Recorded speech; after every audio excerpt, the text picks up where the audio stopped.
Yeah, my name is Jazz Hampton. I've lived within a few miles of my current house in South Minneapolis for my entire life. And I've seen the potential of our city, and I want to make sure that we're living up to that potential. I think that starts with the gridlock that a lot of us feel like exists between city leadership right now. And we need to break that gridlock and ensure that we can address the major issues within our city, from public safety to affordable housing to what feels like a rising tax basis without services rising at the same level at the same time. As you look a couple of weeks out from the campaign, what do you think are going to be the top one or two issues that are going to define the campaign in the final weeks? Yeah, I think ensuring that we have a leader that can unite the city is the main thing that I hear when I'm door knocking or I'm calling folks. They want to make sure that the gridlock isn't what exists, but the actual specific policy, we hear about public safety, ensuring that we have a robust public safety system where we have enough officers on the street, but we grow that number of officers based on trust with community first. And then, of course, diversifying who's answering what calls and how we show up to those calls as well. The next thing we hear a lot about is affordable housing, including encampments, how we're going to handle those situations and why we're the best person in this moment to do it. Tell me a little bit about your homelessness response. That's been a big issue just in the last several months. What would your response team look like? Would you add members to the team? Would you keep it in regulatory services? What would that look like? No, it would be outside of regulatory services, and in fact, it should be one of the numbers that some of our 911 call operators can also direct to as well, just like we do with the behavioral crisis response team. And the homelessness response team has to be much more robust than it is right now. More people live in my house than work on that team in this moment. We have to expand it because we have to do by name approach over and over again until we help these individuals move into a safer, more stable housing first solution with wraparound services right there. In the event of a public safety situation like we saw with private property encampment earlier this summer, would you clear encampments if needed? Here's the thing. I'm a lawyer, and when you evict someone, there are steps you have to take. You have to take their belongings and put them in a safe place. You have to ensure they know where they are, and there's a dedicated process. That should be the truth with all of our residents. So yes, if there's a public safety risk, of course, we have to get police officers in there to make sure a place is safe. However, if we are moving folks, we are ensuring that their belongings and they are put in the right place at the right time, and there's always a connection to those things. When it comes to public safety, of course, the city is under a state settlement agreement right now. How would you continue to implement that under the Minnesota Department of Human Rights? I would continue to fully implement the state consent decree, and I would also pull in the feedback we've received from the federal consent decree that is no longer here. We can reopen that state one and interject the things that were taken out that are no longer in the federal consent decree in this state as well, in the city as well. Listen, we have a lot of work to do in that space, and those consent decrees are wonderful guidelines that we should ensure that we're fully living up to in the city of Minneapolis. Is there anything you would do differently than the current administration? The independent monitor has said that the city's making a lot of progress so far. Yeah, a lot of progress, but not quite to the full goals that we have set. So I would make sure that we're executing fully on the goals that have been set for us, because that's what the city is looking for. In 2020, we had the largest energy behind reforming a public safety system that was robust and lived up to our needs. And we have fallen short of that, and so I want to make sure we fully execute. But that also means hiring much better than we currently are. Numbers have gone up, but not nearly where they should be right now. How would you recruit and retain officers in Minneapolis Police? One of the first things we should do is have better partnerships with our neighbors in neighboring cities to ensure that some of those officers that would be willing to move into our city based on a trusting relationship with our residents can do that. That's short term. Long term, we have to improve the funnel of young folks that are moving into this profession, especially from communities like the North Side, people that want to be a part of a public safety solution but haven't seen that opportunity in front of them, and we can lay out that case much better than we have thus far.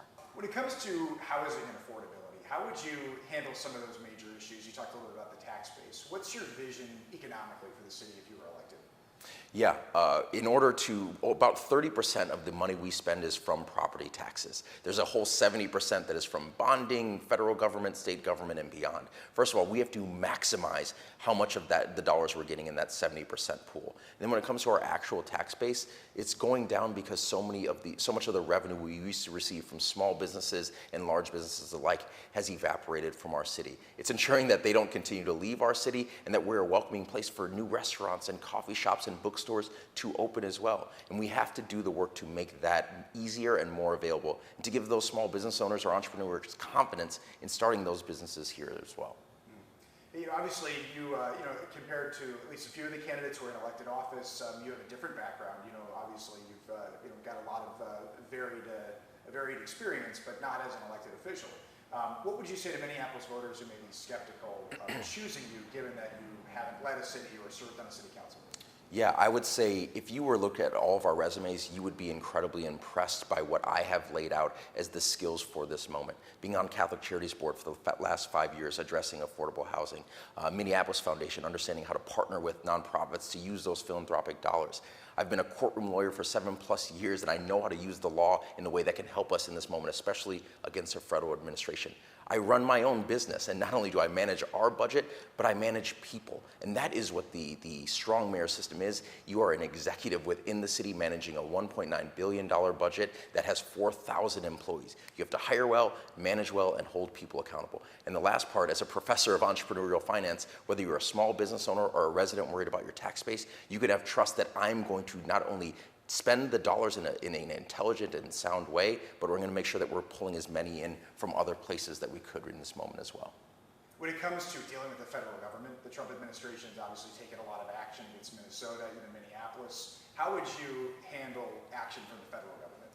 First, we have to preempt the action in the first place by working with our city, county, and attorney general, our city attorney, county attorney, and our attorney general to ensure that we are fighting that battle before it even gets to our front steps. And then preparing our police department to understand what they can and should be doing in that moment and understanding how to handle those folks coming in.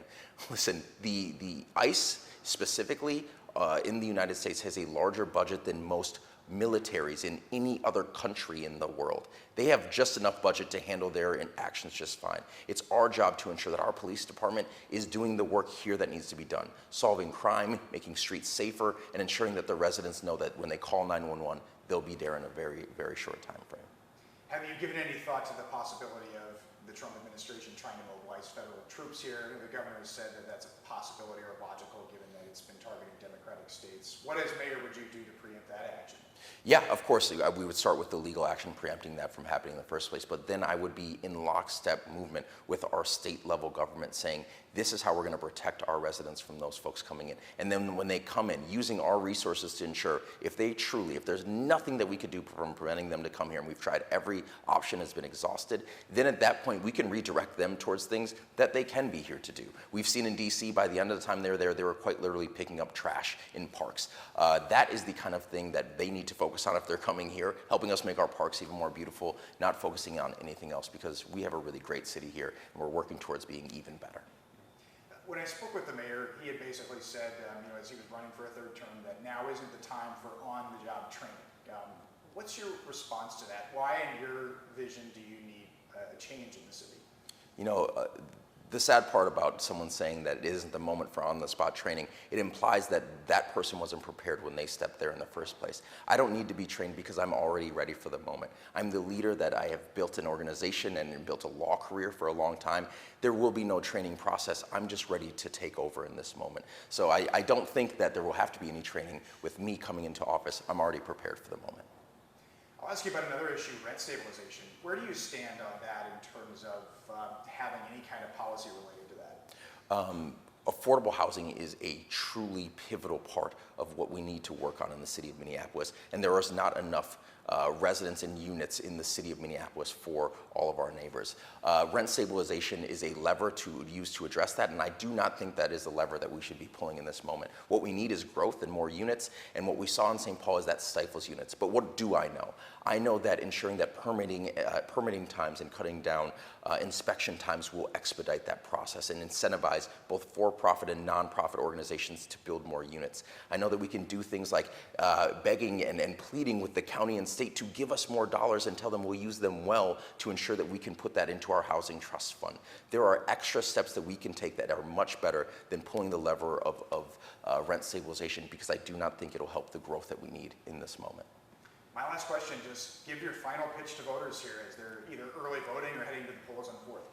Yeah, if you are going to the ballot box, I don't want you to be voting against someone. I want you to be voting with excitement and optimism for a vision of the future of the city that you believe that individual can deliver. You're not voting against someone, you're voting for a vision. And so go and vote and fully rank your ballot, because I cannot say this enough. If you do not rank your ballot and your first person is not selected, likely it'll be the opposite of what you're hoping for. So make sure you give a first and second choice. It's like applying to college. You would never tell your child just to apply to one school. You apply to the one that you dream and hope for, but you also put additional ones that you'd like to go to as well. And that's how we should be thinking about ranked choice voting, and do it with excitement in this moment.